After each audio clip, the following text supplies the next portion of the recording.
Hi, friend. Welcome to Jesus Energy. I'm Kate King. I'm so grateful, honored, and excited to be here with you. So, today I want to talk about energy healing, specifically energy healing rooted in Jesus, rooted in the mission of Jesus.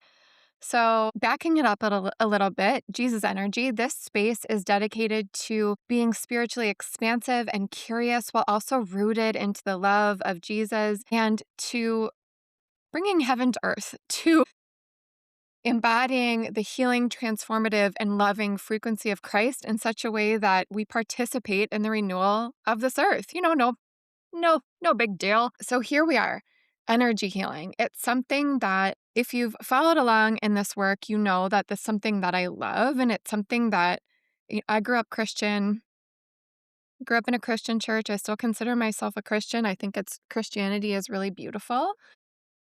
And sure, there are things that aren't necessarily in line with the mission of Jesus, but I find it to be, um, worth the adventure of of continually doing the work as a follower of Jesus to peel back the layers that we've added onto Christianity and to purify it, to purify the mission of Jesus as much as possible and to get to the heart and the root of the work of Jesus. And so that's the heart, that's the mission of the work that I love to do and what I love to dedicate my time and heart and passion to. And I have a hunch that it might be a part of yours as well, if you're pulled here. And if you followed along in my work, specifically going back to one of my first interview, her name is Britt. She's an incredible energy healer here in Minnesota. She is just an overall incredible healer.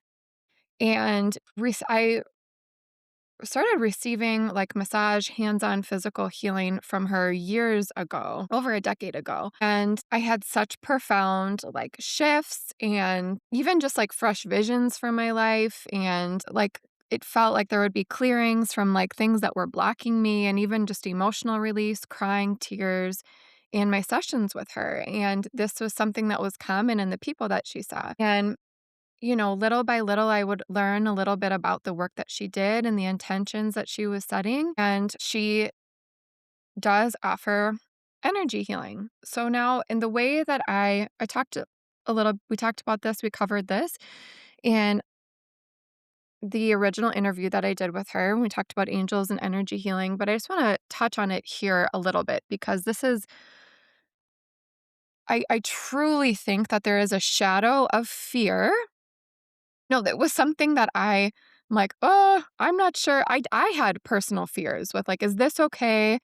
Is there, potential to be, demonic? What's going on? But because my first experience with it was firsthand experience, and I knew her, I trusted her, I knew, the goodness that she produced, and she in the interview that we talk about, she also would talk about, not just going to any energy healer or Reiki practitioner, to use the discernment. And if something feels off, it probably is. And also, there is such a wide, shadow, casted shadow, I guess you could say, of fear around energy healing from within the Christian community that I think we are blocking ourselves off to so much of the original mission of Jesus. If you look at the work that Jesus did, he was a healer. And if you look at scripture, John 14:12, he says, "Very truly I tell you, whoever believes in me will do the works I have been doing, and they will do even greater things than these, because I am going to the Father." I experience that scripture as an invitation to joining Jesus in hands-on healing and energetic healing and frequency healing placed through intention. And so I want to use today's episode as I'm looking into the camera thinking, I'm is this going to be audio? Is this video? I'm kind of looking off into the distance. So if I end up using this as video, I apologize for my random looking out through the windows at the grass, trying to hold on to the energy that the trees and the green grass are giving me.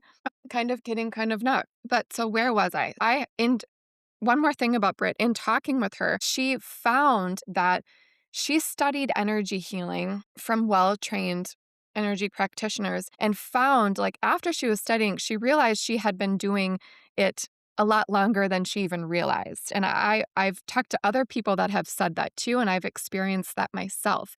That once you learn about energy healing and study it, you're like, yeah, I do that. And so I think that you might find that as well as we talk about that. And perhaps you've already found that as you learn about energy healing, you're like, oh, I've been doing that. That is what I love about it. So first I want to start how I experience this as in alignment with the original mission of Jesus. Simone Weil, I just looked it up. I thought it was wheel or whale, but she's French, and so it's actually Weil, I think. Simone Weil, a philosopher, a mystic, political activist known for a radical commitment to social justice, labor rights, spiritual contemplative thought, a brilliant scholar. So I love this quote of hers. She says, attention taken to its highest degree is the same thing as prayer. Attention taken to its highest degree is the same thing as prayer. So prayer is really any time we set our heart on Jesus, set our heart on connecting with God. When we sit in our silence, like where do you go in your prayer? Where do you go internally in your prayer? Can you sense that feeling of when you shut off the world and it's almost as if, for me, I feel like I set the intention to connect with God. And as I do, it's like I tuck into a little internal world inside my heart and can be the observer and can sit in silence for a moment, in peace, in silence, in that connectedness. Saint Teresa of Avila talks about our interior castle. All of the great mystics talk about this, like this place we can go in our internal world. There's the scripture, about the in closet, going in, shutting the door. I'm forgetting it right now, but I think we can all sense that, right? When we sit in silence, in quiet, in prayer, and prayer, of course, it can even happen at any time. Anytime we set our attention, taken to its highest degree, is the same thing as anytime we set our intention on God and seeing through the eyes of love, we are engaging in prayer and communication and connectedness with God, Source, our Father, Mother, God, love, and Jesus. That love that exists internally within us and also mysteriously outside of us at the same time. I love this idea that attention can become prayer, where we place our attention. Okay, so pause that thought, hold that thought for a second. One of my teachers of energy healing says that energy work is really just intention to guide light from source into our cells. I'll say that again. So, energy work, energy healing is really most simply the intention to guide light from source into our cells. So, for me, that feels so interconnected. Prayer, where we place our attention and our intention, and energy healing. So, to me, prayer can be energy healing work when we place our intention to do so, when we use our prayer, when we go into that internal space of silence, of peace, of connectedness with God, and we use that intention and attention on God, on the source of all love and goodness, and intentionally send that out to something specific. So there's a lot here, but I just want to place the groundwork a little bit. Again, I write about this a lot in my book and we'll go into this in further depth. But I've been just so excited to talk about this with you, and I'm curious if you're curious about this and would love to dive into this more. So if we think about our internal world, that quiet place inside of us, we have this ability to place our intention up to source, the source of all light and love that exists outside of us. For a moment, I'm going to start with one simple small exercise. If we go into our internal world, can we take our intention, our attention up to the light, to the source of all love that exists outside of us, our God, our creator, and imagine and envision almost like a giant bright sun, a source of all light, place our intention and attention to focus on that light. Simply bring that light back down into the heart center. Hold that light and feel that light going up and down through our throat, our eyes, up and out our head. intending to connect only with God and our Creator and being protected by Christ energy and connecting only with the source, with Christ, with the source of all love and goodness, connecting up and out to source and God and bringing that light down into the heart. So there's this stream of light moving up and down. I'm so bad at remembering horizontal and vertical, but seeing the stream of light going up and down through our throat, third eye area, up and out the crown chakra and up out to connect with Christ and source of all love, and then back down into our heart center. From here, we hold it in our heart center, place our intention protected by Christ, the love of all. Like I like to imagine within this, so brief pause to imagine a protective blanket of Christ within and around us. And then with that light in our heart center, simply seeing it go outward. And that's horizontal, bursting out from our heart and moving outward. So we've created this vertical and horizontal stream of light. Just from our intention.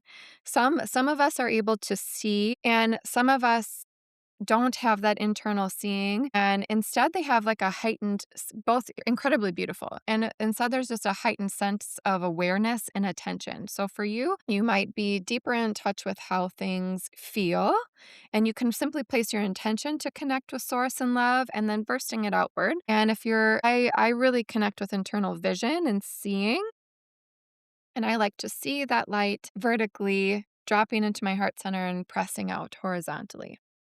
So that's really it.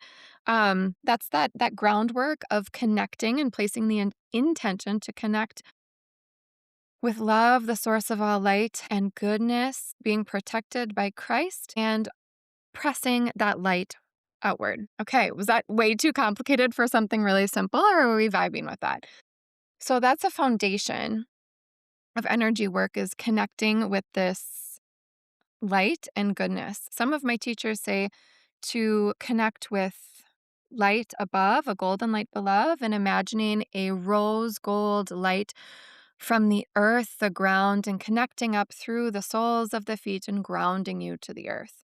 I always like to have protection of Christ with me, and also potentially calling on an archangel Gabriel or archangel Michael. So from there, okay, that's the foundation. And then one simple practice that we can do. Would you like to know just one simple practice that I love to do? This is the foundation, the beginning of it. There's a lot more layers that go into it, but I want to share this one with you if it's something that you'd like to practice.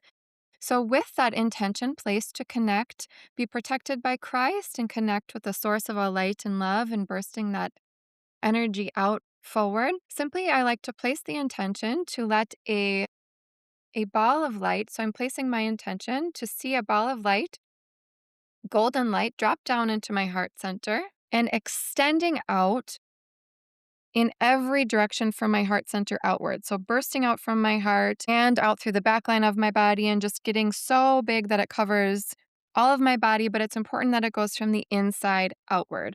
So a lot of people, when they're talking about energy work, or if you're an empath, some of my favorite teachers will talk about energy protection for empaths when we are so inclined to take on energy from so many people and we're taking on energy and we don't even know it. People will talk about placing like a protective blanket between you and them. What I love about this ball exercise that it goes tiny little ball dropping down in the center of you and bursting outward, and imagine and seeing this golden light protecting you from the inside out. What I love about that is that you can become deeply aware of the energies that might be metaphorically or actually corded into your energy being. Getting too out there, or are we still on the same page? Without even knowing it. And so if we place a protection around us, there could be something more deeply ingrained in us that we're not noticing. So this might sound out there. This might sound, I don't know how it sounds. I really, really love this practice. And for many of us that are drawn to it, we hear it and we connect to it right away. We're like, oh yes, that makes sense. And if it doesn't, that's cool too. I would love to connect with you and we can talk about this more, and I will share more practices like these. And again, I will go into it in more depth in my book. If you're curious about Christ aligned ways to practice, it is energy healing, but as I mentioned, it's really deep prayer. and intention and attention. Simply, we're all made up of energy. Everything is made up of energy. Matter is simply slowed down energy and light in a sense. And so it's really, to me, it's simply a deep form of prayer and becoming more aware of my energy and my interaction with the energy around me. That's what I love so much about it. So, this is a great way, this ball of light exercise, imagining it going outward, simply by seeing that and practicing it a few times, multiple times throughout the day, whenever it comes to your mind. Simply practice seeing that light and pressing it outward. You'll start to set the intention as you do to become more aware of your energy, to become more aware of perhaps where in your body you feel slowed down. You might have a memory come to mind of an interaction that you had with someone that your body, your energetic being is longing to process and or simply release. Our intention is powerful, man. It is powerful. So as we do this, set the intention to simply become aware of your own energy and where you might be draining your energy subconsciously, unconsciously, or even consciously. Okay, so there's that. The foundation of energy healing and connecting to source, intentionally sending light outward and becoming aware of our energy. One more thing, neck wrinkles. I mentioned this. Are you looking at my neck wrinkles now if you're on the video? I mentioned this months ago that I was going to tap into this a little bit more, but I want to offer you a healing exercise for neck wrinkles. Okay, so there are incredible exercises that we can do to wrinkles to shift and change. So our body is our greatest friend, is our deepest sister, soul sister friend. And it is always communicating to us. It is always like symptoms. And this gets very deep, and there's so much to this. But just to breeze over the surface a little bit, our body is always speaking to us and is always trying to connect deeper with us and invite us into deeper compassion for ourselves and help us align with love. So, wrinkles that show up on our face, and yes, it's about loving them. And yes, it's about embracing them because it shows, where we've been and our wisdom, all that good stuff. And also, they can communicate to us ways that we are being invited into deeper self compassion and self love. Louise Hay is a goddess at this kind of work. And my teachers, Carrie Drinkwine, Allie Nympho, they talk a lot about our spiritual, physical connectedness. And from my perspective, one thing that's really important to me when talking about spiritual, physical connectedness is it is never about shame. Shame is never a part of the conversation here. Healing is always forward motion movement. When we engage with ourselves in this way, when we engage in observation of things that we notice about ourselves, it is always communication and moving forward. It is never about blame, self judgment. No, that is all low vibration, and we can process it, we can learn from it, we can have compassion on it, but it is not what this is about. I introduced the idea a little bit about using energy healing and intention and attention to glean goodness from wrinkles on our neck. So, neck wrinkles, they are a funny thing. I feel like it is something that it is like when it comes to like physical appearance, I remember a friend of mine saying, oh, or a family member saw someone on TV that we hadn't seen in a while. And they're like, oh, I would never be able to know his age if it weren't for his neck. Like saying his face was really smooth, but the neck really aged him. I don't know why I remember that, but there was a part of me that became self-conscious in that moment of like, my neck, like the wrinkles. And I've heard from people that like estheticians, people that are experts in, cleaning and caring for the skin and helping us feel our best. Like they often will say like, how do we like snatch the jawline, tighten the neck? Like this is a really big yearning for people. There's so much here. The biggest thing is I don't want it to be about shame, but this is about fun. And I love looking into the spiritual physical connectedness of neck wrinkles, tightness, pain. It's been one of my biggest areas of tightness in my neck. And I have had a hard time holding adjustments in that area. This is something I've put a lot of intention and attention on figuring out healing around.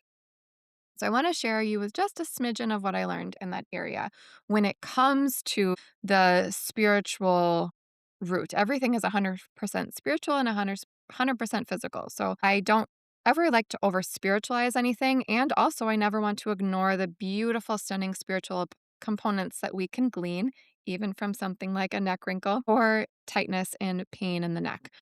So, according to my energy healing teachers, tightness in the neck and also neck wrinkles can come from a lack of seeing both sides of a situation. And I turn my head from side to side because it makes logical sense, it makes intuitive sense. It can come from a lack of seeing both sides of a situation and the beauty and the balance and everything and understanding something from multiple perspectives. Makes a lot of sense, right? How over time I'll speak for myself, like, I become very set in my own ways, like, this is the right way to do things, or how common that is as we grow in our time on earth to be more deeply rooted into one way of seeing things. And so, neck wrinkles, neck tightness, rotating our head from side to side, gentle little stretches here and there, something I've been practicing. And while also, I simply say to myself, I am open to seeing multiple sides to this situation. I am open to multiple perspectives on something that I feel really passionate about. That's one little exercise. So, specifically, I want to get here a little more specific for you. So, something, a little practice, and you tell me how this goes for you. So, one practice you can join in me with that I've been doing to help work through not only tension in my neck and building up strength and resiliency, but also loving on neck wrinkles and being open to them being filled with love and goodness. So, physical part of it is a gentle stretch here and there. If I can get to a sauna, amazing.